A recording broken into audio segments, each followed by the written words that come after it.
पहला इश्क जख्म था, पहला इश्क अगर जख्म था तो दूसरा इश्क मरहम।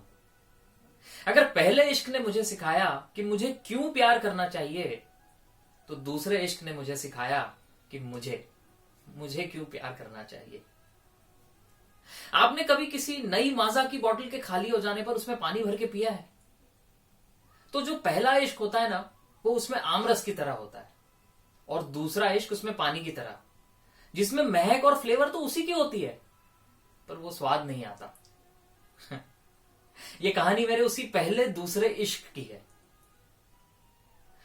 तो जब पहली मोहब्बत बिखर गई थी ना, तो यह तय कर लिया था कि अब किसी को घर छोड़कर आने के बाद वापस पलटकर नहीं देखना है। अब घड़ी नहीं पहननी है, क्योंकि अब अगर घड़ी के कांटे किसी के दुपट्टे में उलझ गए ना, तो फिर सुलझ नहीं पाएंगे। अब सिर्फ अपने करियर पर ध्यान देना है और अपने सपनों को तवज्जो देनी है। इसीलिए पढ़ाई की और इम्तिहान देने का फैसला कर लिया। सेंटर आया इंदौर, हमने ट्रेन पकड़ी और हम चल दिए। शुरू के 2 स्टेशन पर न कोई चढ़ा और न कोई उतरा। ऐसा लग रहा था जैसे ये किसी तूफान के पहले की शांति हो। और तीसरे स्टेशन पर एंट्री हुई उनकी, प्रिया। कद 5 फुट 5 इंच, रंग गोरा, सफेद कलर की शर्ट, ब्लू कलर की डेनिम, कानों में ईयरफोन, आंखों पे एविएटर, बाल खुले, और हर उस एक च्युइंगम की बाइट पर बेशुमार कूलनेस। ऐसा लग रहा था जैसे वो ताजमहल जैसी थी, जिसे सिर्फ मोहब्बत के लिए बनाया गया हो, जिसे सिर्फ देखकर खुश हो जाया जा सकता हो, पर अपना नहीं बनाया जा सकता। मैं हमेशा भगवान से ये पूछता हूं कि ये 2 कान, 2 आंख, 1 नाक और 32 दांत वाला कॉम्बिनेशन तो हम सबके पास है ना, फिर क्यों कुछ लोगों का कॉम्बिनेशन इतना परफेक्ट, इतनी तबाही, इतना कातिल होता है। बहरहाल उनके एंट्री करते ही कंपार्टमेंट में जितनी भी लेडीज थी, सबने लिपस्टिक का टचअप करना शुरू कर दिया था, और लड़कों ने इंप्रेशन जमाने के लिए अपने बाल संवारना शुरू कर दिए थे। मैं तो सख्त लौंडा हूं। मैं अभी भी अपनी किताबों में उलझा हुआ था कि वो अचानक मेरे पास आई और मुझसे बोली, एक्सक्यूज मी, क्या मैं आपकी ये लोअर बर्थ ले सकती हूं? अब देखो, मैं कभी हवाई जहाज में तो बैठा नहीं जो खिड़की के बाहर के बादल मेरे लिए इंपॉर्टेंट हो। तो इसीलिए हमने उनसे कहा कि हमें कोई एतराज नहीं है, आप हमारा लोअर बर्थ ले लीजिए। फिर वो खिड़की पर बैठ गई और बाहर देखने लगी। देखते देखते देखते देखते अचानक वो मुड़ी और हमसे पूछा, क्या आप राइटर हैं?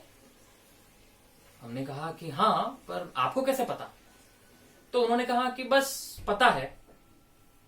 हमने कहा ठीक है, आप क्या करती हैं? उन्होंने कहा, बरखुरदार, इंट्रोडक्शन के सिलसिले में सबसे पहले नाम पूछा जाता है, तो नाम पूछो तुम मेरा। ठीक है, तो नाम क्या हुआ आपका? प्रिया। और फिर जैसे प्रिया रुकी ही नहीं, उसने अपने बारे में हमें सब कुछ बता दिया।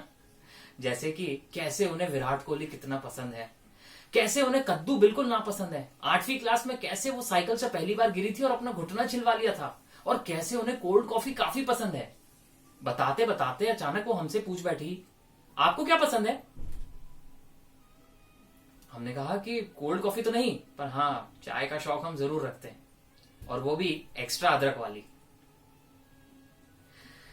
खैर, शाम का समय हुआ, हमने चाय मंगवाई, और फिर जैसे ही चाय खत्म हुई तो उन्होंने हमें एक 10 रुपए का नोट दिया और कहा कि ये लीजिए चाय के पैसे। हमने कहा, ये कद्दू और कोहली के बीच में पैसे कहां से आ गए? खैर, हम लापरवाह लोगों की एक कौम होती है जो हमेशा बैग में से लैपटॉप और किताबें निकालने के बाद बैग का चेन बंद करना भूल जाते हैं। तो रात को जब मिडिल बर्थ उठाई गई तो हमारा सारा सामान फर्श पर गिर गया। हमने अपने मोबाइल के फ्लैश लाइट में सारा सामान उठाया और बैग में भरकर अपनी सीट पर सोने चले गए। सुबह 6 बजे जब इंदौर आया तो असंख्य लोगों का हुजूम चढ़ा। हमने भी उसी जद्दोजहद में अपना बैग टांगा और प्लेटफॉर्म पर उतर गए। पर फिर यह याद आया कि प्रिया को अलविदा कहना तो भूल ही गए थे। पर यह भी तो तय किया था ना कि आप किसी को छोड़कर आने के बाद वापस पलट कर नहीं देखना है। इसीलिए अपने सेंटर की ओर चल दिए। इम्तिहान शुरू होने में अब 1 घंटा बाकी था, तो अपना ID card, pencil, paper, pen ये सब अरेंज कर रहे थे कि अचानक हमारे होश और तोते दोनों उड़ गए। हमारा एडमिट कार्ड नदारद था। एक अनजान शहर में यदि 1 घंटा बचा हो आपके एग्जाम में और आपका एडमिट कार्ड नदारा दो, तो बाय गॉड टेंशन जो है ना वो गॉड लेवल की हो जाती है। हमने एग्जामिनर से बेग, रिक्वेस्ट और बात तीनों की, पर उन्होंने कह दिया कि नहीं। हताश और निराश बैठे थे कि पीछे से आवाज आई, एक्सक्यूज मी राइटर साहब, कुछ खोज रहे हैं क्या? हमने पीछे पलट कर देखा तो वहां पर प्रिया खड़ी थी और उसके हाथ में हमारा एडमिट कार्ड था। बस उसी वक्त हम ये समझ गए कि यही तो है वो जिसकी हमें कब से तलाश थी। वो हमारे पास आई और हमसे बोला कि वैसे आप टेंशन में काफी क्यूट लगते हैं, ऑल द बेस्ट। अचानक हमारे एग्जाम की घंटी बज गई और फिर हम जा ही रहे थे कि उन्होंने पीछे से आवाज दी कि सुनिए, मिलना। हमने कहा हां, पर हम मिलेंगे कैसे? तो उन्होंने कहा कि दस्तूर रहा ना तो मिल ही लेंगे।